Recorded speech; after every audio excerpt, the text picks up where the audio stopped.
ਦੇਸ਼ ਵਿਦੇਸ਼ ਵਿੱਚ ਬੈਠੇ ਕਾਂਚੀ ਟੀਵੀ ਦੇਖ ਰਹੇ ਸਾਰੇ ਸਰੋਤਿਆਂ ਨੂੰ ਜੈ ਗੁਰਦੇਵ ਧੰਨ ਗੁਰਦੇਵ। ਅੱਜ ਸਾਡੇ ਦਰਮਿਆਨ ਰਾਸ਼ਟਰੀ ਮੂਲ ਨਿਵਾਸੀ ਸੰਘ ਦੇ ਰਾਸ਼ਟਰੀ ਪ੍ਰਧਾਨ ਸ਼੍ਰੀ ਤਾਰਾਰਾਮ ਮਹਿਣਾ ਜੀ ਪਹੁੰਚੇ ਨੇ। ਅਸੀਂ ਇਹਨਾਂ ਨਾਲ ਸੰਵਾਦ ਜਿਹੜਾ ਉਹ ਹਿੰਦੀ ਦੇ ਵਿੱਚ ਕਰਾਂਗੇ। ताराराम महीना जी साढ़े स्टूडियो में पहुंचे, थोड़ा बहुत बहुत स्वागत है। ताराराम महीना जी, आप राष्ट्रीय मूल निवासी संघ के बारे में बताइए और आप किस टाइम से इस संगठन के साथ काम कर रहे हैं?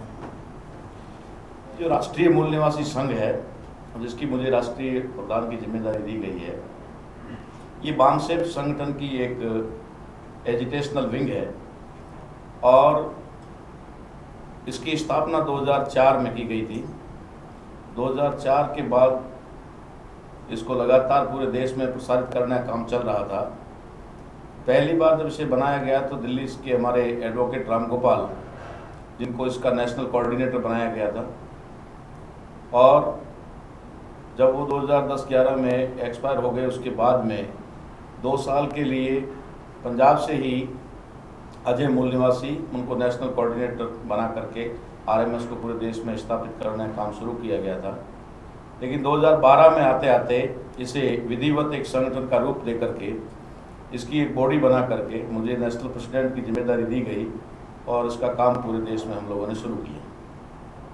तो आप कितने टाइम से इसके बारे में काम कर रहे हो? मैं राष्ट्रीय मूल निवासी संघ की बात करूँ तो 2004 में इसकी स्थापना हुई, लेकिन हम लोग 99 से ही इस विचारधारा में यानी कि बामसेफ संगठन में काम कर रहे हैं। उससे पहले फुले अम्बेडकर विचारधारा के साथ तो ठीक है हम जुड़े हुए थे ही, लेकिन हम लोग इस बात के लिए तलाश कर रहे थे कि कहीं हमें ऐसा कोई प्लेटफॉर्म मिले जो सही दिशा में काम कर रहा हो। तो बामसेफ हमें एक ऐसा संगठन मिला और बामसेफ में हम लोग 2001 से ही जुड़ करके लगातार काम कर रहे हैं। आपने थोड़ा राष्ट्रीय मूल निवासी संघ के बारे में तो बता दिया, थोड़ा अपने बारे में भी हमारे दर्शकों को बताएं कि आपने कब अपना सफ़र शुरू किया? ऐसा है ना कि संघर्ष का समय तो हमारा स्टूडेंट लाइफ से ही शुरू हो गया था। जब हम गांव में रहते थे तभी से छुआछूत, भेदभाव, ये सारी चीज़ें शुरू हो गई थी। और मेरे जीवन में एक टर्निंग पॉइंट उस समय भी आया जब मैं 9th क्लास का स्टूडेंट था और हमारे स्कूल के अंदर एक बच्चे को मटकी में से पानी पीने की वजह से बुरी तरह से पीटा गया। तो हम लोगों ने एक फैसला किया कि ऐसे अत्याचार अब हम नहीं सहेंगे और वहीं से हमारा एजुटेशन संघर्ष का काम शुरू हुआ। और संघर्ष का काम शुरू हुआ तो वो आज दिन तक थमा नहीं। उसके बाद में मैं 92 में टीचर बन गया और टीचर बनने के बाद मैं जॉब में लगने के बाद सरकारी जॉब में संस्कृत एजुकेशन में टीचर था। 13 साल मैंने नौकरी की। उस दरमियान भी मैं इसी तरीके से अत्याचार और अन्याय के विरुद्ध लड़ता रहा। वहाँ पर भी मैं यूनियन का लीडर भी रहा। लेकिन नौकरी के दौरान ही मैं 99 में बामसेफ के संपर्क में आया और 2000 तक हमें संगठन को थोड़ा समझने का समय लगा और 2001 से हम लोग कंटिन्यू इसमें आए। उसके बाद में मुझे नेशनल लेवल पे संगठन ने जिम्मेदारी दे दी। राष्ट्रीय महासचिव के पद पर मुझे जिम्मेदारी मिली और मैं सक्रिय रूप से पूरे देश में काम करने लगा। उसके बाद सरकार को जब पता चला कि ये इस तरीके का काम कर रहा है तो उन्होंने मेरा ट्रांसफ़र जैसलमेर कर दिया, बाड़मेर से जैसलमेर। वो एक प्रिंसिपल के तौर पर किया गया था, इसलिए मैंने उस प्रिंसिपल को स्वीकार न करते हुए मैंने कहा ठीक है, अगर तुम लोगों ने ये किया है तो मैं भी इसका जवाब दूंगा। मैंने नौकरी रिज़ाइन कर दी। मेरी सर्विस उस समय 13 साल की सर्विस थी।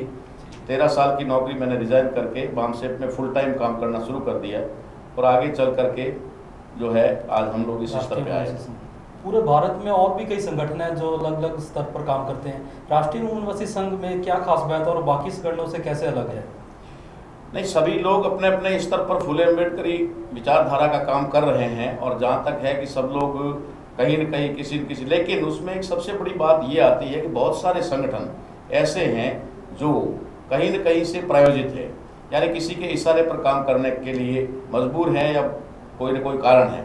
राष्ट्रीय मूल निवासी संघ ये भारत के उन 90% लोगों के लिए है जो इस देश के मूल निवासी है, यानी कि इंडिजीनियस पीपल है।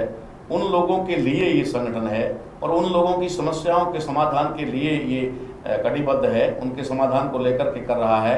और उन पूरे मूल निवासियों की जो समस्याएं हैं उन समस्याओं का समाधान, क्योंकि भारतीय संविधान में निहित है, भारतीय संविधान में हमारी हजारों समस्याओं का समाधान है, इसलिए राष्ट्रीय मूल निवासी संघ ने भारतीय संविधान को, जो पूरी तरह से इस देश में लागू भी नहीं है और अब पूरी तरह से खत्म करने का प्रयास भी किया जा रहा है, उस संविधान को बचाने और लागू करवाने के लिए बामसेफ के द्वारा ये राष्ट्रीय मूल निवासी संघ नाम का जो फ्रंटल ऑर्गन है ये काम कर रहा है और पूरे देश भर में ये भारतीय संविधान के दायरे में रह करके ये काम कर रहा है। ताराराम जी, आप पूरे भारत में जो एक तरह की लहर छेड़ रखी है कि भारतीय संविधान लागू करो और भारतीय संविधान बचाओ, आप इसके बारे में हमारे दर्शकों को खुलकर बताएं कि ये भारतीय संविधान लागू नहीं हुआ अभी तक, क्या उसको बचाने की जरूरत है? भारतीय संविधान 26 नवंबर 1950 के दिन 26 नवंबर 1949 के दिन इस देश के अंदर संविधान सभा में प्रस्तुत किया गया, लेकिन ये लागू होना था 26 जनवरी 1950 के दिन। ठीक उसी दिन हमारे देश के अंदर जो भारतीय संविधान को नहीं मानने वाले लोग हैं, उन तमाम लोगों ने मिलकर के ये प्लानिंग किया हुआ था। वे नेपाल की राजधानी काठमांडू में आरएसएस की एक मीटिंग में प्रस्ताव पास करके कहते हैं कि हम लोग इस संविधान को नहीं मानते और हम इस संविधान में विश्वास नहीं करते, हम जल्दी ही इस संविधान को नास्ताबूद करेंगे और इसके पूरे देश के अंदर मनुस्मृतियों को लागू करेंगे। ऐसी प्लानिंग जब 26 जनवरी को, जिस दिन भारत के अंदर संविधान लागू हो रहा था, ऐसा आरएसएस का नाम का जो इस देश में संगठन है, वो अगर ऐसा फैसला करता है, ऐसा अगर वो प्रस्ताव पास करता है, तो उसी दिन से भारतीय संविधान को लागू नहीं करने और कम से कम उस पर इम्प्लीमेंट करने की प्लानिंग। मैं आप लोगों को बताना चाहता हूं कि भारतीय संविधान पर अमल कैसे नहीं हुआ, उसके एक दो उदाहरण भी मैं यहाँ दूंगा, तो आपके दर्शकों को और हमारे देखने वाले भाइयों को समझ आएगा कि किस तरीके से उन्होंने संविधान के साथ में गद्दारी शुरू की। भारतीय संविधान के आर्टिकल 1 में पहले ही अनुच्छेद में लिखा हुआ है इंडिया दैट इज भारत, अर्थात जो इंडिया है वही भारत और भारत है वही इंडिया है, इसके अलावा इसका कोई तीसरा नाम नहीं है। लेकिन जो लोग संविधान पास नहीं करते, वो संविधान को नहीं मानते, वो इस नाम से भी राजी नहीं है, क्योंकि वे लोग इस देश को हिंदू राष्ट्र और हिंदुस्तान बनाना चाहते हैं। इसलिए वे लोग भारतीय संविधान के आर्टिकल 1 का ही उल्लंघन करते हुए इस देश का नाम भारत न बोल करके ज्यादातर वो हिंदुस्तान बोलते हैं, और वो बड़े बड़े पदों पर बैठे हुए, यानी कि डीएम से लेकर के पीएम तक जो लोग हैं, वो हिंदुस्तान शब्द का उपयोग करते हैं। टीवी चैनलों पर भी मैंने बहुत सारे लोगों को देखा है कि वे लोग भी हिंदुस्तान शब्द का प्रयोग करते हैं। इससे ये साबित होता है कि वे लोग भारतीय संविधान के प्रति ईमानदार नहीं है। जो लोग भारतीय संविधान के पहले ही आर्टिकल का अनुच्छेद 1 का ही उल्लंघन कर रहे हैं, वे कैसे उसके प्रति ईमानदार हो सकते हैं? मेरा तो ये भी मानना है कि इस देश के अंदर भारतीय संविधान जिससे देश चलता है, उस संविधान के पहले ही आर्टिकल का अगर उल्लंघन हो रहा है और उल्लंघन करने वाले लोग संविधान द्रोही हैं, मैं उनको संविधान द्रोही मानता हूं, और जो संविधान द्रोही होते हैं वे ही राष्ट्रद्रोही होते हैं। इसलिए मेरा ऐसा है कि इस देश के अंदर जो लोग इस देश को हिंदुस्तान बोलते हैं, वे लोग इस देश के गद्दार हैं, इस देश के राष्ट्रद्रोही हैं, संविधान द्रोही हैं। अब मैं दूसरी बात आपको बताऊं कि भारतीय संविधान जो हमारे लोगों को क्या क्या देता है। भारतीय संविधान में प्रावधान है कि इस देश के अंदर जो भी बच्चे पैदा हो रहे हैं, उनको 6 साल से 14 साल की उम्र पूरी करने तक, यानी भारतीय संविधान के लागू होने से 10 साल के अंदर अंदर उन लोगों को, उन बच्चों को, 6 से 14 वर्ष के बच्चों को पूरी तरह से एजुकेशन दे देना है। ये सरकार की जिम्मेदारी है, और उसके लिए फ्री एंड कंपल्सरी शब्द संविधान में डाला हुआ है। फ्री एंड कंपल्सरी एजुकेशन जो अनिवार्य और निःशुल्क रूप से देनी है। लेकिन आज देश के अंदर क्या हालत हो रही है कि आज देश के अंदर शिक्षा को बिल्कुल खत्म किया जा रहा है। इससे साफ जाहिर हो रहा है कि वे लोग संविधान के प्रति ईमानदार नहीं है और भारतीय संविधान पूरी तरह से लागू भी नहीं है। प्राइवेटाइजेशन करके वे जो भी राष्ट्रीयकृत जितने भी संस्थान हैं या पब्लिक उसके जो संस्थान है, उन सभी संस्थानों को खत्म करके वो निजीकरण के माध्यम से संविधान का पूरी तरह से उल्लंघन कर रहे हैं। ये जो संविधान के माध्यम से इन लोगों ने पूरे देश में अपने फायदे की चीज तो ले ली, जिससे उनको फायदा मिल रहा था वो तो उन्होंने ले लिया, लेकिन जो जनता के लिए फायदा होना चाहिए था वो फायदा उन्होंने बिल्कुल ही इग्नोर कर दिया। और खास करके इस देश के इंडिजीनियस पीपल, यानी मूल वंशियों, मूल निवासियों के लिए जो फायदे वाली चीज थी उसको पूरी तरह से खत्म कर दिया। भारतीय संविधान को लागू करने के प्रति जो ईमानदारी वाली बात है, तो जैसा कि बाबा साहब अम्बेडकर ने कहा था कि संविधान कितना ही अच्छा हो, लेकिन अगर लागू करने वालों की नीयत ठीक नहीं हो तो वो संविधान अच्छा साबित नहीं हो सकता। इसी के आधार पर उन लोगों ने, जो उनकी नीयत में था कि वो कभी भी संविधान में विश्वास नहीं करने वाले लोग थे, इस बात की जानकारी इस देश के संविधान बनाने वाले पुरखे बाबा साहब अम्बेडकर को थी ही, उसके साथ साथ इस बात की जानकारी अंग्रेजों को भी थी। इसलिए देखिए अंग्रेजों ने क्या किया, अंग्रेज जब देश छोड़कर जा रहे थे, पहली बात तो उन्होंने 15 अगस्त 47 को आज़ादी दे दी, कहने का मतलब ट्रांसफर ऑफ पावर कर दिया, लेकिन कुछ शर्तें उन्होंने रखी थी। वो शर्तें ये थी कि उन्होंने कहा था कि हम लोग जब तक ये संविधान पूरी तरह से तैयार नहीं होता तब तक हम यहाँ से जाएंगे नहीं।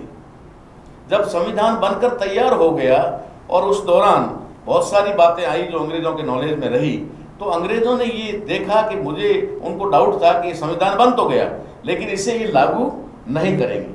जब ये लागू नहीं करेंगे ऐसा उनको डाउट था, तो उन्होंने दूसरी कंडीशन और रखी थी जो बहुत सारे लोगों ने बताई नहीं, और ये इन्फॉर्मेशन इंडिया में किसी को नहीं दी गई।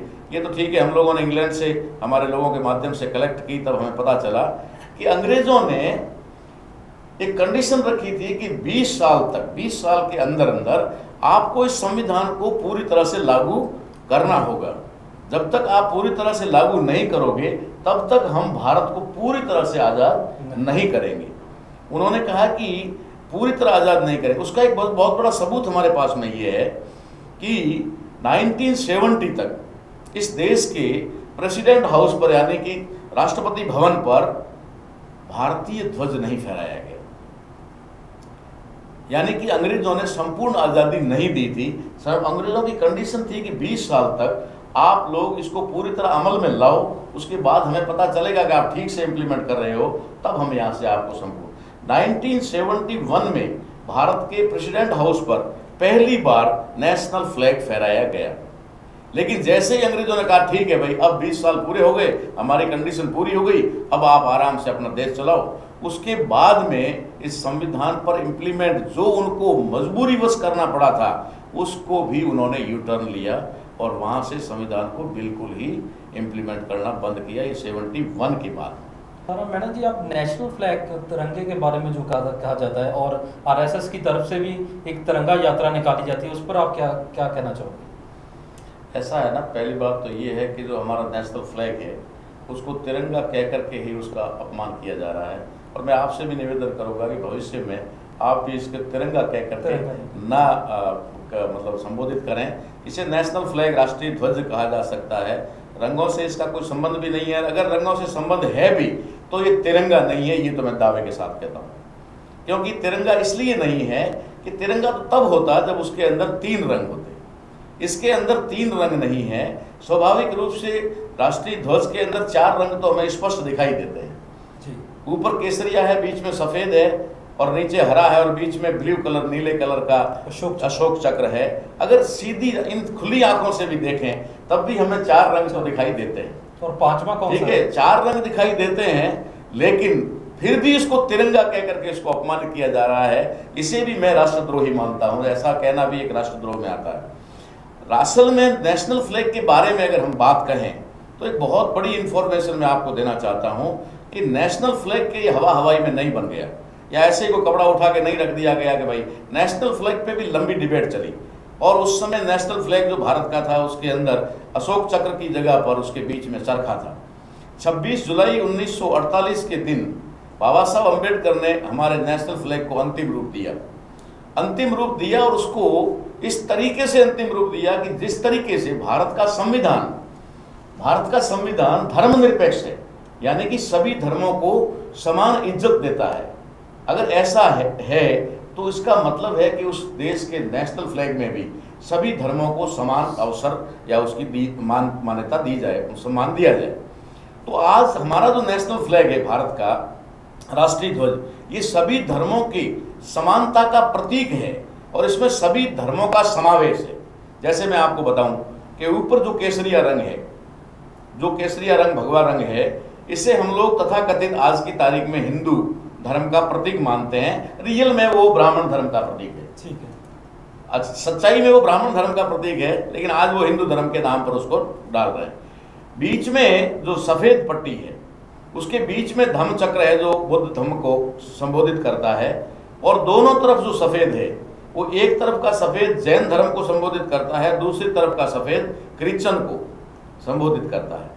और नीचे जो हरा रंग है, ये हरा रंग मुसलमान को उनका प्रतीक है, इसलिए इस आधार के ऊपर इन धर्मों को इसके अंदर समाहित किया गया। और जिस पोल के ऊपर ये फ्लैग फहराया जाता है, जो उसके लिए बंबू या पोल उस उपयोग में लिया जाता है, उसे सिख धर्म का प्रतीक माना गया है। जो कि सिख धर्म के किसी भी गुरुद्वारे में जाकर के आप देखो, गुरुद्वारा कितना ही बड़ा क्यों ना बना हो, कैसा भी मतलब कीमती या पत्थर से बना हो या सोने से बना हो, उसका महत्व नहीं होता है। वहां पर महत्व होता है निशान साहब का। निशान साहब महत्वपूर्ण होता है। तो वो निशान साहब को उसके इस ध्वज के पोल के रूप में प्रतीक किया गया कि भाई ये सिख धर्म का है। यानी कि सभी धर्मों को समान इज्जत देते हुए नेशनल फ्लैग का निर्माण किया गया। लेकिन आज की तारीख में वे उसे तिरंगा कहकर उसका अपमान कर रहे हैं। तिरंगा कहना मात्र ही उनका ये नहीं है, उसके पीछे उनका लक्ष्य है, वो है क्या है। अगर तिरंगा कहते हैं तो 3 धर्म स्थापित रहते हैं, 3 धर्म, जिसमें पहला धर्म ब्राह्मण धर्म, दूसरा धर्म सफेद जिसको कहेंगे उसको क्रिश्चियन का हो गया, ठीक है, और तीसरा नीचे हरा रंग जो है वो मुसलमान का हो गया। लेकिन उसमें से 3 धर्मों को गायब कर दिया गया। एक धर्म गायब किया गया जो बौद्ध धम्म चक्र है, बौद्ध, दूसरा जैन को गायब किया गया, और तीसरा सिख धर्म को। ये तीनों ही धर्म भारतीय है। सिख धर्म की स्थापना भारत में हुई, बौद्ध धर्म की स्थापना भारत में हुई, और जैन धर्म की स्थापना भी भारत में हुई। गौतम बुद्ध बौद्ध धर्म के संस्थापक, धम्म के संस्थापक हैं। इसी प्रकार जैन धर्म के संस्थापक महावीर भारत के हैं, और गुरु नानक या गुरु गोविंद सिंह जो भी है, ये कड़ी आगे से उनकी स्थापना करने वाले वो भारतीय हैं। भारतीय धर्मों को बिल्कुल इग्नोर करके फिर से विदेशी धर्मों को, जो मुसलमान इस्लाम है वो विदेशी है, क्रिश्चियन है वो विदेशी है, ब्राह्मण धर्म है वो विदेशी है, ये तीनों ही धर्म जो विदेशी, उनको वो तिरंगे में स्थापित कर रहे हैं। लेकिन हमारे मूल धर्मों को वो नास्ताबूद कर रहे हैं, हमारी पहचान को खत्म कर रहे हैं, हमारे मूल भारत को खत्म कर रहे हैं। ये उनकी एक नीयत, जो खोटी नीयत है संविधान और उसके प्रति ईमानदारी नहीं होने को दर्शाती है। तो उसको राष्ट्रीय ध्वज बोल सकते हैं, लेकिन उसको हम तिरंगा नहीं बोल सकते। तिरंगा बोलना उसका अपमान माना जाएगा। अगर बोलना है तो पचरंगा बोलो, क्योंकि 5 रंग उसमें विद्यमान है। उसके खाली कपड़े के ऊपर 4 रंग है और बंबू का अपना अपना रंग है।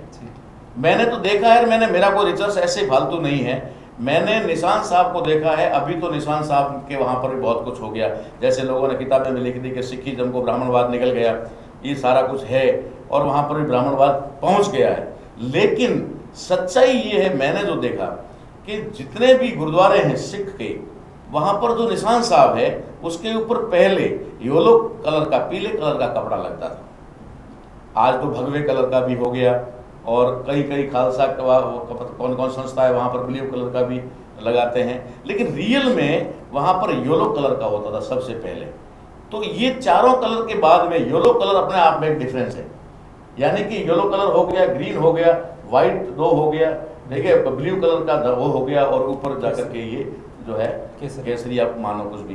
तो इस तरीके से सभी धर्मों को समान इज्जत दी गई है। इसलिए मैं जहाँ तक मानता हूँ, दुनिया पूरी अपने अपने ध्वज को नेशनल फ्लैग कहती है। हिंदी में कहें तो हम राष्ट्रीय ध्वज कहते हैं। तो उसको तिरंगा कहना या चौरंगा पचरंगा कहना उसका कोई मीनिंग नहीं होता है, क्योंकि रंगों के आधार पर नहीं बनाया गया है। वो इस देश के अंदर सभी लोगों को समान इज्जत देने के लिए बनाया है। मैना जी, जो आरएसएस का हिंदुत्व एजेंडा है, जो माइनॉरिटीज़ और यहाँ के मूलवासियों को जो प्रताड़ित कर उन पर अत्याचारों का जो मामला है, आप उसके बारे में क्या कहना चाहते हैं? ऐसा है ना, वो अपने एजेंडे पे सही काम कर रहे हैं। मैं तो उनको अपने एजेंडे पर ईमानदारी मानता हूँ। अगर हम लोग ही कुछ नहीं समझ पा रहे हैं या नहीं कर पा रहे हैं तो एक अलग बात हो गई, वरना वे जो काम कर रहे हैं वो तो अपना ईमानदारी से काम कर रहे हैं, और वो आज से नहीं कर रहे हैं, बहुत पहले से कर रहे हैं। डिवाइड एंड रूल ये अंग्रेजों के ऊपर थोपा हुआ मामला है। डिवाइड एंड रूल ये असल में ब्राह्मणों का काम। ब्राह्मणों ने ही हमारे देश के लोगों को 6743 जातियों में बांटा, धर्मों में, या जो भी आज कुछ चल रहा है वो बांटने वाले लोग ये हैं। आज की तारीख में हम देखें, हिंदूवाद की बात करें या ब्राह्मणवाद की बात करें, कुछ भी करें, इसका कार्यक्रम यहाँ से शुरू नहीं होता है। हिंदू राष्ट्र बनाने के लिए इनका एजेंडा 26 जनवरी 1950 से ही काम कर रहा है। उसके तहत उन्होंने क्या किया, इस देश के अंदर सबसे पहले आदिवासी एरिया जो 100% आदिवासी एरिया नॉर्थ ईस्ट का है, नॉर्थ ईस्ट के जो स्टेट हैं वह 100% ट्राइब्स लोग हैं। उन ट्राइब्स लोगों को ख़त्म करने के लिए, पहचान ख़त्म करने के लिए उन लोगों ने वहाँ पर उल्फा नाम का एक उग्रवाद फैलाया, कहा कि उल्फा उग्रवादी, उल्फा नाम दे करके उन लोगों को मिलिट्री डाल करके ज़बरदस्ती क्रश किया, उनको ख़त्म किया, उनको दबाया गया। तो उसके बाद में जब उनको दबाया जा रहा था, मिलिट्री के माध्यम से उनको दबाया जा रहा था, तब पूरा देश सोच रहा था होगा कुछ ना कुछ मामला, ये उल्फा कोई उग्रवादी होंगे। अब राजस्थान का आदमी वहाँ देखने तो जा नहीं सकता कि वहाँ पर क्या हो रहा है, गुजरात का आदमी वहाँ जा नहीं सकता, वहीं पर बैठे बैठे सुन रहा है कि उल्फा उग्रवादी है। उल्फा कोई उग्रवादी नहीं थे, माओवादी कोई उग्रवादी नहीं थे, ये अपने अपने हक के अधिकार की लड़ाई लड़ने वाले लोग थे जो नॉर्थ ईस्ट के राज्यों में थे। और उसके बाद में जब सेकेंड नंबर इन्होंने लगाया तो दूसरा नंबर इन्होंने लगाया देश के सिखिज्म पर, पंजाब के अंदर खालिस्तान का नाम बहाना बना करके और यहाँ के लोगों को उग्रवादी कहा। जब पंजाब का सिखों का मामला चल रहा था तो इनका शब्द था उग्रवाद, ये उग्रवादी है। भिंडरवाला और उन लोगों के बारे में जिनके बारे में नाम कहा, उन्होंने एक संज्ञा दी उनको उग्रवादी, ये उग्रवादी है। उग्रवादी कह करके उनका पूरी तरह से खात्मा किया। जब सिखों का कत्लेआम हो रहा था, खात्मा हो रहा था, तो पूरे देश के दूसरे लोग ताली बजा रहे थे, ठीक है कोई बात नहीं, उनका मामला हमारा नहीं। जब उनको पूरी तरह से दबा दिया गया तो उन्होंने तीसरा टारगेट बनाया मुसलमानों को, और मुसलमानों को टारगेट बनाया, उसके लिए उन्होंने शब्द इस्तेमाल किया आतंकवाद। सिखों के लिए उग्रवाद, यहाँ आते आते शब्द बन गया आतंकवाद, ये आतंकवादी है। और आतंकवादी आतंकवादी करके पूरे देश में बदनाम करके उन लोगों को पूरी तरह से आज की तारीख में मुसलमानों को, मैं देखता हूँ टीवी पर, मुझे हैरानी होती है कि मुसलमान लोग खुद ये बोल रहे हैं कि दुनिया में इतने मुस्लिम कंट्री हैं, दुनिया में इतने क्रिश्चियन कंट्री हैं, तो एक आध हिंदू राष्ट्र भी होना चाहिए। मुसलमान बोल रहे हैं ना, कितने डरे हुए हैं, या तो वो डरे हुए हैं या फिर वो उनके साथ मिले हुए हैं, दोनों में से एक बात है। जहां तक मेरा मानना है वो डरे हुए नहीं है, वो मिले हुए हैं, क्योंकि उनके मुल्ले मौलवी ऊपर डिबेट करने वाले लोग सारे के सारे वो लोग उनके साथ मिले हुए लोग। अब रही बात आदिवासियों ने जब अपनी आवाज उठाई, जब आदिवासियों को जंगल और जमीन का मामला आया, उनको खाली करवाने का मामला आया, तो वहां पर उनको एक नया नाम दिया गया, एक नई संज्ञा दी गई, नक्सलवाद। ये कौन है? ये नक्सलवादी है। इस देश के अंदर जब कभी भी कोई भी अपने हक और अधिकारों की लड़ाई लड़ता है, अपने मान सम्मान और स्वाभिमान के लिए सर उठाता है, तो उसे कभी आतंकवादी, कभी उग्रवादी, कभी माओवादी, कभी अल्फावादी, कभी नक्सलवादी कह करके दबा दिया जाता है, मिलिट्री और फोर्स का पूरा उपयोग करके। लेकिन पूरे देश की जनता जानकारी के अभाव में तमाशा देखती रह जाती है। मैं दावे के साथ कहता हूं, और ये इंटरव्यू बहुत महत्वपूर्ण भी हो सकता है, इस बात को लेकर के मैं दोबारा दोहरा के कह रहा हूं कि आने वाले समय में इन अम्बेडकरवादियों को भी, ये फूले विचारधारा वाले लोगों को भी एक नया नाम, एक नई संज्ञा दी जाएगी। वो कोई वाद हो सकता है, लेकिन इनको भी आतंकवादी घोषित करेंगे और उस समय पूरे देश के लोग तमाशा देखेंगे। असली आतंकवादी इस देश के अंदर कोई है, मैं दावे के साथ टीवी के माध्यम से कह रहा हूं, मैं कोई छुपकर किसी कोने में बात नहीं कर रहा, मैं आपके सामने ये बात ठोक कर कहता हूं कि पूरी दुनिया में कोई आतंकवादी संगठन है तो सबसे बड़ा है तो आरएसएस है। सबसे बड़ा आतंकवादी संगठन है तो आरएसएस है। ये हम आज से नहीं कह रहे हैं, बहुत पहले से कह रहे हैं, लेकिन इसकी तरफ किसी का ध्यान नहीं है। पूरे भारत में अगर कोई बम ब्लास्ट हुआ है, चाहे वो मालेगांव का बम ब्लास्ट है, चाहे वो ताज पे होटल पे हमला है, चाहे अक्षरधाम पे, चाहे पार्लियामेंट पे है, चाहे वो क्या बोलते हैं ख्वाजा मोइनुद्दीन चिश्ती अजमेर का हमला है, या और भी पूरे देश में आज दिन तक कहीं पर भी कोई हमला हुआ है बिना आरएसएस के नहीं हुआ है, या आरएसएस के इशारे के बिना नहीं हुआ। मैं दाव ठोक के कहता हूँ बात, कोई बाहरी ताकत इस देश के अंदर बम ब्लास्ट नहीं कर रही है, कोई आतंक नहीं फैला रही है। इस देश के अंदर सबसे बड़ा आतंक फैलाने का काम अगर कोई कर रहा है तो आरएसएस कर रहा है। एक और चिंता की बात है, जैसे आपने बताया बाबा साहब को मानने वाले लोग, अम्बेडकरवाद, क्या वो भी आतंक के घेरे में आने वाले हैं? उनको भी आतंकी बोला? अगला टारगेट ही वो है, अगला टारगेट ही उनका वही है, क्योंकि आदिवासियों को तो उन्होंने पहले ही क्रश कर दिया है, सिखों को उन्होंने पहले क्रश कर दिया है, मुसलमानों को उन्होंने पहले अपने घुटने के नीचे डाल दिया है। अब अगला टारगेट ही इसमें सिर उठा कौन रहा है? इस समय सिर उठा रहे हैं अम्बेडकरवादी लोग, और अम्बेडकरवादी लोग जो भी सिर उठा रहे हैं वो इनका अगला निशाना बनेंगे। लेकिन जहां तक हम लोग प्रयास कर रहे हैं इस बार निशाना हम नहीं, निशाना वो बनेंगे। आप हमारे दर्शकों को बताना चाहेंगे कि जो कॉन्स्टिट्यूशन की मॉरल वैल्यूज़ हैं, लोकतंत्र है, ये क्या खतरे में है? जैसे बहुत सारे लोग कहते हैं कि डेमोक्रेसी को खतरा है, आप इसके बारे में क्या कहना चाहोगे? क्या डेमोक्रेसी को खतरा है, ये बात पूरे देश में कही जा रही है, लेकिन मैं तो ये कहना चाहूँगा कि डेमोक्रेसी को ख़त्म ही कर दिया गया है। अब डेमोक्रेसी नाम की कोई चीज़ इस देश में रही नहीं है।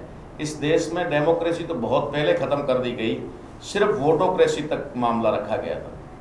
डेमोक्रेसी को वोटोक्रेसी में कन्वर्ट कर दिया गया था, यानी कि हमारे लोगों का वोट लेकर के उनको छोड़ देना, ये डेमोक्रेसी नहीं होती, ये वोटोक्रेसी होती है। और वोट किस तरीके से लेना है, इस तरीके का उन्होंने इस्तेमाल किया। कभी वोट खरीद करके लिया, कभी वोट डरा धमका करके लिया, कभी बैलेट पेपर को क्या बोलते हैं बूथ कैप्चरिंग करके लिया।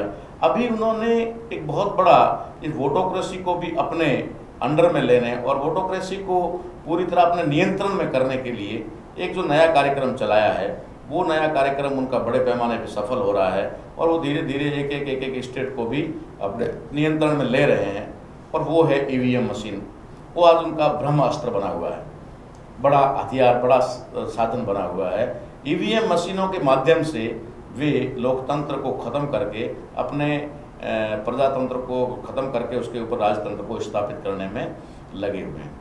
तो ईवीएम मशीन जिसके माध्यम से लोकतंत्र ख़त्म किया जा रहा है, अगर उसके बारे में बात करें हम लोग, तो बहुत सारे लोग इसको नहीं कर पाए। कई लोगों ने कहा कि ईवीएम मशीन में गड़बड़ है, उन्होंने जवाब दिया नहीं गड़बड़ है, ठीक है ना। लेकिन एक चीज़ जो हमने सबसे बड़ी खोज के निकाली कि कई सवाल हैं, जैसे तो ईवीएम मशीन बनाने वाली कंट्रीज ने उसको नकार दिया, कई देश के वर्ल्ड के डेवलपमेंट कंट्री जो विकसित देश हैं उन्होंने इसको नकार दिया, ठीक है। फिर भारत के ऊपर ऐसी क्या नौबत आ गई है कि उनको ईवीएम मशीन का ही सहारा लेना पड़ रहा है। मुझे किसी साथी ने पूछा था कि ईवीएम मशीन में गड़बड़ हो सकता है, तो मैंने उसको जवाब दिया था, मैंने कहा किसी आदमी ने बनाई है? बोला हाँ बनाई तो आदमी ने है। तो मैंने कहा गड़बड़ तो हो सकती है, अगर किसी आदमी ने बनाई है तो गड़बड़ संभव है, ठीक है ना। लेकिन सारी चीज़ें ठीक थी। एक सबसे बड़ी चीज़ जो हमारी जानकारी में आई वो ये है, लोगों ने कहा कि ईवीएम मशीन में गड़बड़ हो ही नहीं सकता। चुनाव आयोग जो है, इलेक्शन कमीशन है, उसके वहाँ पर इतनी जागरूकता है कि वहाँ गड़बड़ी हो ही नहीं सकती। मैंने कहा चलो कोई बात नहीं, इसको और ज़्यादा ढूंढते हैं। कोई भी मशीन है उसको तो हैक किया जा सकता है, बड़ी से बड़ी मशीनों को हैक किया जा सकता है, किसी एक जगह से रिमोट कंट्रोल के माध्यम से मिसाइल को उड़ाया जा सकता है। ये तो ईवीएम मशीन है, वोट देने की मशीन है, कोई बड़ा मामला नहीं है। लेकिन चलो ठीक है, ये मशीन है, गड़बड़ हो भी सकती, ना भी हो सकती।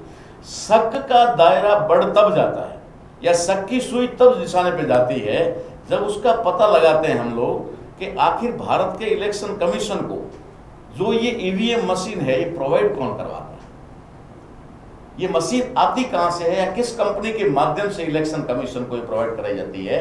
इसकी जानकारी करते करते जब हम लोग पहुंचे तो हमें पता लगा कि ये ईवीएम मशीन की जो कंपनी है उसका मालिक इस देश की लोकसभा में जो लोकसभा स्पीकर है उसका बेटा है।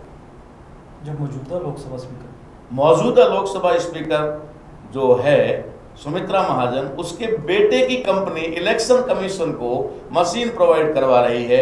फिर तो पारदर्शिता पूरी खुली है, फिर तो कहीं शक करने वाली जगह रही ही नहीं, फिर तो कोई डाउट करना ही नहीं चाहिए कभी, ठीक है ना। तो ये बात एक पुख्ता सबूत के तौर पर है कि सारे लोग मिले जुले लोग। रही बात ये कि लोगों ने पूछा इलेक्शन कमीशन ऐसा क्यों करेगा, उसको क्या लालच है। इलेक्शन कमीशन में बैठे हुए लोगों को वहीं पर पहुंचाने वाले जो लोग हैं उनको हिंदूवादी मानसिकता से पहले से ही प्रभावित किया हुआ है। उनको जानकारी में भी दिया हुआ है कि हम हिंदू राष्ट्र बनाने जा रहे हैं। रही बात छोटे लेवल पर, किसी डिस्ट्रिक्ट पर जो चुनाव अधिकारी होता है वो ज़्यादातर कलेक्टर डीएम होता है, वो डीएम वहाँ का चुनाव अधिकारी होता है। लेकिन वो डीएम या कलेक्टर वो चुनाव अधिकारी तब तक होता है जब तक आचार संहिता होती है, यानी जब तक चुनाव होता है तब तक वो चुनाव अधिकारी है। चुनाव खत्म होते ही वो कलेक्टर है, जिलाधीश है या जिला मजिस्ट्रेट है, डीएम है, ठीक है। अब वो कलेक्टर जो है वो 2 महीने के लिए काय को इलेक्शन कमीशन से पंगा लेगा। उसको मालूम है 2 महीने बाद तो मैं इस जिले का कलेक्टर हूं, इलेक्शन का पावर मेरे पास में 2 महीने तक है। मैं 2 महीने में किसी भी के साथ कुछ भी कर सकता हूं, लेकिन 2 महीने बाद तो यही चुनकर मेरे ऊपर आने वाले हैं, और जो भी आएगा वो मेरा मालिक होगा, फिर मेरा क्या हाल होगा। इसलिए कोई भी चुनाव अधिकारी कभी भी इस तरीके का पंगा नहीं लेता, और वो चुपचाप से वही करता है जो ऊपर से उसको आदेश मिलता है। इसलिए हम लोग ये बात दावे के साथ कह सकते हैं कि ईमानदारी नाम की तो खैर कोई चीज रही नहीं कि भाई बैलेट पेपर आ जाने से ईमानदारी रहेगी, लेकिन इतना जरूर है कि बैलेट पेपर आने के बाद इतना जरूर है कि आदमी संतुष्ट तो हो ही जाएगा कि मैंने वोट किसको दिया। इसलिए अगर लोकतंत्र को इस देश के अंदर बचाना है, और लोकतंत्र बचेगा तो संविधान भी बचेगा, और संविधान बचाने के लिए हम लोगों को ईवीएम मशीन का विरोध हम लोग भी कर रहे हैं। सबसे पहले ईवीएम मशीन का विरोध हम ही ने किया था, हमने ही किया, 2008 में मैंने ही किया था, हमारी खोज है ये। उसके बाद में सब कुछ हुआ, क्योंकि गुजरात के अंदर मुझे मेरे कार्यकर्ता साथी हैं, उन्होंने मुझे बोला कि ताराराम जी ईवीएम मशीन में गड़बड़ हो सकता है। मैं कहा भाई क्यों नहीं हो सकता, उनको मैंने जवाब दिया था, मैं आदमी ने बनाई तो हो सकता है, लेकिन आप ऐसा क्यों पूछ रहे हैं। तो उन्होंने जवाब दिया था कि मेरी ड्यूटी ऐसे बूथ पर थी जहां बीजेपी का दल एजेंट भी नहीं बैठता, 100% कांग्रेसी गांव है वो, वहां बीजेपी का एजेंट तक नहीं बैठता वहां पर, और उस जगह मैंने इलेक्शन करवाया, और जब गिनती हुई तो 60% वोट बीजेपी हो गया। शक की सुई खड़ी हुई, वहीं से ये चर्चा शुरू हो गई थी। उसके बाद आडवाणी जी बोले, उसके बाद बहुत सारे लोग बोले, उसके बाद बोलते ही गए, और आज इलेक्शन कमीशन और सब बोल रहे हैं, लेकिन पूरे देश में तो ये लोकतंत्र को खत्म करने का उनका प्रयास है। जहां तक हमारे को तो ये भी संभावना है कि आने वाले समय में अगर ये 19 में चुनाव में गड़बड़ी हुई इलेक्शन कमीशन के माध्यम से या फिर ईवीएम के माध्यम से, तो 94 में कोई चुनाव होने वाला भी नहीं। 94 में ये लोकतंत्र ही खत्म हो जाएगा। राष्ट्रीय मूलवासी संघ की फ्यूचर में आने वाले में क्या रणनीति और कौन कौन से प्रोग्राम और कार्यक्रम करने जा रहे हैं? देखो, हम लोगों ने जो भी प्रोग्राम शुरू किया हुआ है 2015 से, हम लोगों ने इस अभियान की शुरुआत हरियाणा के पानीपत शहर से की थी, भारतीय संविधान बचाओ और लागू करो अभियान। उसके बाद में कंटिन्यू हम लोग इस संविधान लागू करवाने और बचाने के काम पर काम कर रहे हैं। तो हम लोगों ने ये प्लानिंग किया हुआ है कि हम किसी भी कीमत पर भारतीय संविधान को मूल स्वरूप में, यहाँ तक भी नहीं कि जो अमेंडमेंट किए गए हम तो उसको भी नहीं मानते, क्योंकि जितने भी अमेंडमेंट हुए हैं वो हमारे ही राइट्स को खत्म करने के लिए किए गए हैं। इसलिए हम लोगों ने पूरी तरह से इसको लागू करवाने, यानी मूल रूप से लागू करवाने का जो अपना कार्यक्रम बनाया है, उसके तहत पूरे देश में जो भी आज की तारीख में ये जो बना हुआ है सिस्टम और उसके अनुसार चल रहा है, उसका हम लोग बड़े पैमाने पर विरोध भी कर रहे हैं। हमने शुरुआत ही इसी पंजाब से की है, और पंजाब से हमने जब शुरुआत की तो एक संवैधानिक दायरे में रह करके किस तरीके से विरोध प्रदर्शन किया जाना चाहिए, ये हमने यहाँ एक मिसाल खड़ी की है। हम लोगों ने हमारे संगठन के माध्यम से इस तरीके का संवैधानिक दायरे में रहकर विरोध प्रदर्शन पंजाब से शुरू किया, हरियाणा, दिल्ली, राजस्थान, गुजरात, बिहार, सब जगह अब तो हो गया है। और अगले साल का हमारा एजेंडा है कि हम पूरे देश में 1000 से ज़्यादा सेंटर के ऊपर संविधान बचाओ और लागू करो अभियान के तहत हम शांतिपूर्ण ढंग से, हमें मालूम है कि देश के अंदर अगर ट्रेन आप रोकोगे तो हमारे लोग परेशान होंगे, अगर आप पटरी उखाड़ोगे तो हमारे देश का नुकसान होगा, अगर हम बसें जलाएंगे तो हमारी संपत्ति का नुकसान होगा। देश की हर संपत्ति हमारी है, देश के लोग हमारे हैं, तो हमें कभी भी कहीं ऐसा कोई काम नहीं करना है जो देश की संपत्ति या देश के नागरिकों को परेशानी करे। लेकिन हम उन लोगों के लिए परेशानी जरूर खड़ी करेंगे जो लोग ईमानदारी से संविधान को लागू नहीं करना चाहते। उसके लिए हम पहली बार तो शांतिपूर्ण ढंग से जो हमारा कार्यक्रम बना हुआ है, उस कार्यक्रम के माध्यम से पूरे देश में संदेश देना चाह रहे हैं कि भाई आप ईमानदारी से संविधान पर अमल कर दो, इसे लागू कर दो, और अगर आप लोगों ने लागू नहीं किया तो फिर मजबूरी में हमें कुछ और भी करना पड़ेगा। तो ये लेकर के हमने 2018 का एक प्रोग्राम बनाया है, और उस 18 के प्रोग्राम को इम्प्लीमेंट करने के लिए शुरुआती दौर में हमने पंजाब से बड़े पैमाने पर इस कार्यक्रम को शुरू किया, और वो लोगों ने काफ़ी उसको मतलब सही बताया कि भाई ये अच्छा कार्यक्रम है, क्योंकि संविधान के दायरे में वो कार्यक्रम है। शांतिपूर्ण ढंग से विरोध प्रदर्शन का हमारा जो फॉर्मूला है उसके तहत हमने पंजाब में शुरुआत की थी। तो उस समय जालंधर से लेकर के हम लोगों ने फगवाड़ा तक लुधियाना तक एक मार्च निकाला था। तो मार्च निकाला था तो उसका मैं आपको एक सबसे बड़ा सबूत दे दूं, तो मैं देश भर में बताता भी रहता हूं, आपके टीवी चैनल के माध्यम से तो पूरी दुनिया देखेगी। हमने वो जालंधर से जब मार्च शुरू किया, प्रोफेसर गुरनाम सिंह मुख सर हमारे साथ में थे, हम लोगों ने उनके ही नेतृत्व में साथ में रह करके शुरू किया। तो उस समय मुझे जानकारी दी गई कि वहाँ पर इतनी पुलिस लगा दी गई थी जितनी हमें ज़रूरत नहीं थी, लेकिन हमको पता था भाई इतनी भीड़ इकट्ठा हो रही है, इतने वाहनों की रैली निकल रही है, तो कहीं न कहीं कुछ गड़बड़ हो सकता है। लेकिन कमाल की बात ये थी कि जालंधर से चलकर जब हम फगवाड़ा आए और फगवाड़ा की जो सीमा पुलिस की आई, वहाँ तक जो पुलिस हमारे साथ में जालंधर से आई, वो धीरे धीरे कम होते होते लौटते एक गाड़ी बची और फगवाड़ा से सिर्फ एक गाड़ी हमें फॉलो करते हुए अगला जो पुलिस एरिया है अपना फिलौर, शायद हाँ फिलौर, वहाँ तक वो चले और फिलौर से लगा करके लुधियाना तक कोई पुलिस वाला हमारे साथ में नहीं था। यानी कि उन लोगों ने खुद ही उस समय तय कर दिया था कि ये तो संविधान के दायरे में रह करके काम करने वाले लोग हैं, वेल डिसिप्लिन्ड लोग हैं। तो वो हमने किया। उसके बाद अभी हम लोगों ने पूरे पंजाब के अंदर बड़े बड़े जगह शहरों में हमने ये प्रदर्शन शाम के समय 500, 200, 300, 100 आदमी शांतिपूर्ण ढंग से दीवार बैनर लेकर के रोड के किनारे पर खड़े कर दिए और ये मैसेज दिया कि आप संविधान को लागू करो, और जो भी पब्लिक है उसको मैसेज दिया कि भाई संविधान लागू करवाने में आप मदद करो, नहीं तो आपको ही आने वाले समय में नुकसान होने वाला है। इस तरीके का कार्यक्रम हम लोगों ने शुरू किया हुआ है और उसको इसी साल हम लोगों ने काफ़ी जगह किया है और आने वाले समय में भी पूरे देश में 1000 से ज़्यादा सेंटर बताएंगे। ਸਾਰੇ ਦਰਸ਼ਕਾਂ ਨੂੰ ਅਸੀਂ ਦੱਸ ਦੇਣਾ ਚਾਹੁੰਦੇ ਹਾਂ ਕਿ ਜਿਸ ਤਰ੍ਹਾਂ ਤਾਰਾ ਮੈਡਮ ਜੀ ਨੇ ਦੱਸਿਆ, ਉਹਨਾਂ ਨੇ ਆਪਣੀ ਵੱਡਮੁੱਲੀ ਜਾਣਕਾਰੀ ਸਾਡੇ ਨਾਲ ਸਾਂਝੀ ਕੀਤੀ ਅਤੇ ਉਹਨਾਂ ਦੇ ਹਿਸਾਬ ਦੇ ਨਾਲ ਲੋੜ ਹੈ ਭਾਰਤੀ ਸੰਵਿਧਾਨ ਨੂੰ ਬਚਾਉਣ ਦੀ ਤੇ ਲਾਗੂ ਕਰਨ ਦੀ, ਤੇ ਉਸੇ ਹੀ ਪ੍ਰੋਜੈਕਟ ਨੂੰ ਉਸੇ ਹੀ ਪ੍ਰੋਗਰਾਮ ਨੂੰ ਅਲੱਗ-ਅਲੱਗ ਦੇਸ਼ ਦੇ ਸ਼ਹਿਰਾਂ ਵਿੱਚ ਲਾਗੂ ਰੱਖਣਗੇ। ਤਾਰਾ ਮੈਡਮ ਜੀ ਤੁਹਾਡਾ ਸਾਡੇ ਸਟੂਡੀਓ 'ਚ ਪਹੁੰਚਣ ਦੇ ਬਹੁਤ-ਬਹੁਤ ਧੰਨਵਾਦ। ਸਾਰੀ ਸੰਗਤਾਂ ਨੂੰ ਇੱਕ ਵਾਰ ਫਿਰ ਤੋਂ ਜੈ ਗੁਰਦੇਵ, ਧੰਨ ਗੁਰਦੇਵ, ਜੈ ਭੀਮ, ਜੈ ਭਾਰਤ।